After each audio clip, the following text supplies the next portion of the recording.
Father George Sims walked into Myrtle Wreath Hall with the quiet confidence of a man who could unlock doors no one else could see. Cloaked in royal purple, belted in gold, he was both a preacher and a conjurer. To his followers, he was a holy man with the power to lift curses, a healer in a city thick with unseen shadows. But to others, he was a force capable of binding fates, casting spells that lingered long after his sermons ended. In New Orleans, he was known by many names, yet none captured the full mystery of the man who moved between the realms of light and shadow, bending both to his will. Hey everyone, welcome back to Papa Seer's YouTube channel. If you love diving into captivating stories about Hoodoo history, Black American spirituality, and so much more, then you're in the right place.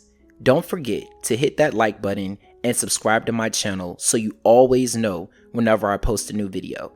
I'll give you a moment right now to go ahead and hit like and also subscribe. Making videos for these amazing stories takes a lot of work and a lot of time, so if you'd love to support my work, please consider donating by using the super thanks button or one of the donation links in the video description. Your support helps grow the channel and also gives me the time and flexibility to continue bringing these fascinating stories. Now, let's get back to the video.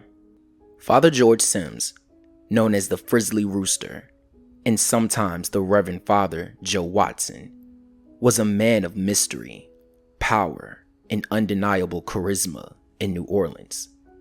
Twice a month he held sermons at Myrtle Wreath Hall, where he created an atmosphere unlike any other.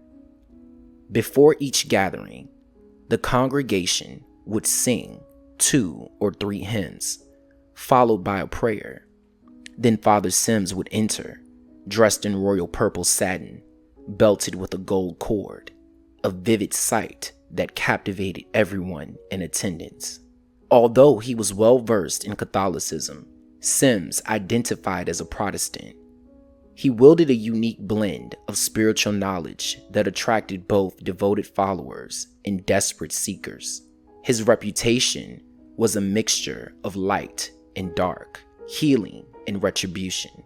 Known as the Frizzly Rooster, he was famous for his ability to break even the toughest curses.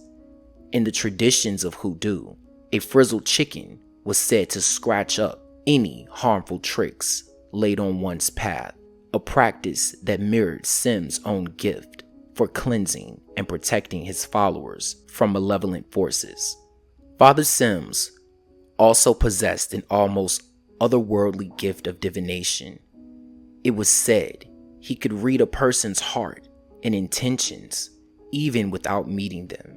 His foresight was so powerful that he accurately predicted the exact hour and minute of his death, a prophetic ability he claimed was a direct gift from God.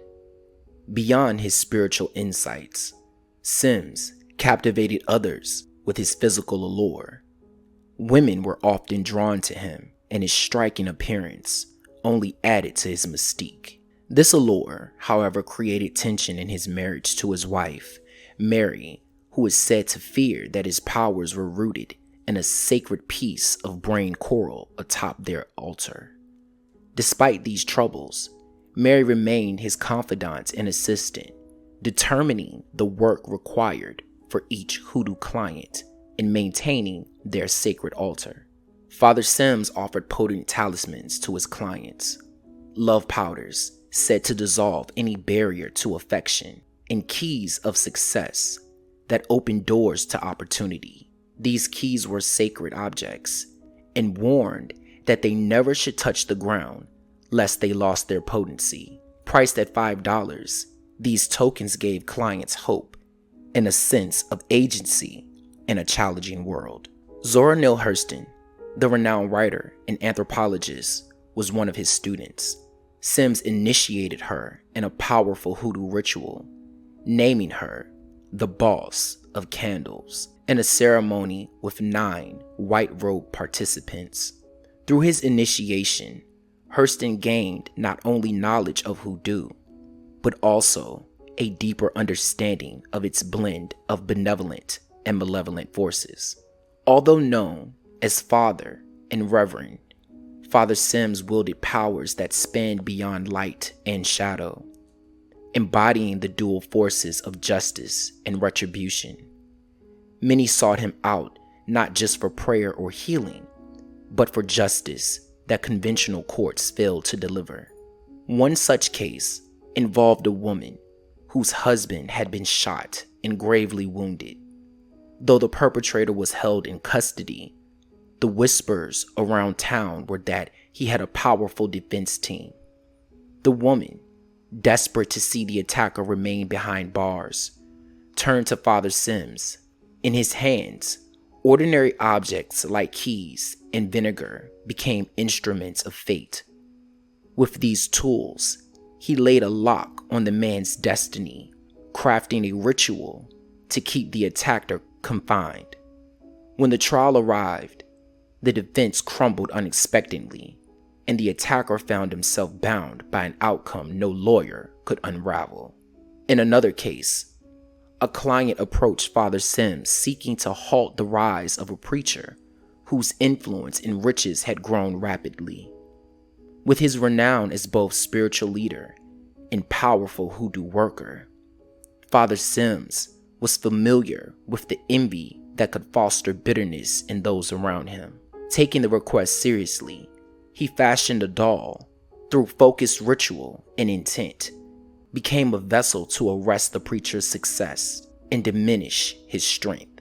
Soon after, the preacher's financial fortunes faltered and his influence waned, a stark reminder of the potency of Father Sims' craft. In yet another case, a woman came to him in desperation over a troublesome tenant who was causing strife in her home. Father Sims, in his ritual manner, used an onion, a red candle, and holy water, each element representing her wish for peace and release from the discord. He instructed her to perform the ritual with precision and patience.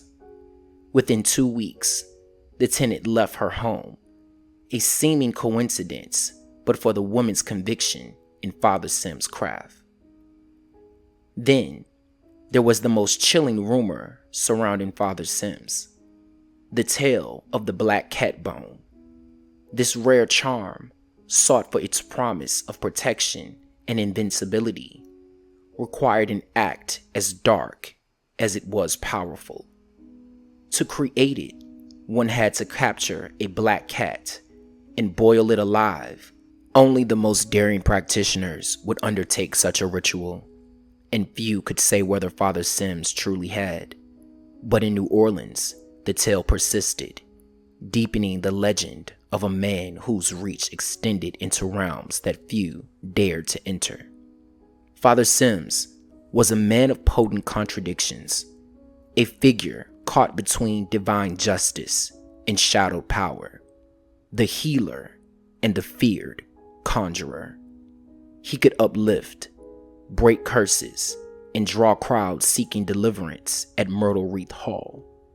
Yet he was equally capable of casting ritual that bound, broke, and held the fates of others in iron grip. His power rested in both the sacred and the feared. Keys that unlocked and locked paths, prayers that healed, and hexes that bound the guilty. Even those who came to him in reverence couldn't escape a lingering sense of awe. To some, he was a vessel of divine will, an instrument of justice where law failed. To others, he was a master of forces no one dared to name, a shadow in the heart of New Orleans that whispered an unseen world. Perhaps his greatest mystery was this: whether his gifts were a blessing or a burden, and whether his path had been of his choice or destiny. Father Sims left the world as he lived in it, wrapped in the mystery of light and shadow, a legacy as powerful as the spirits he called upon. and the mysteries he left behind. Thanks for watching. If you enjoyed this story, then give this video a thumbs up and share it with your friends in respective communities. I'd love to hear your thoughts, so let's get the conversation started in the comments section below. Don't forget to subscribe to Papa Seer for more intriguing stories from Hoodoo history, and I'll see you in the next video.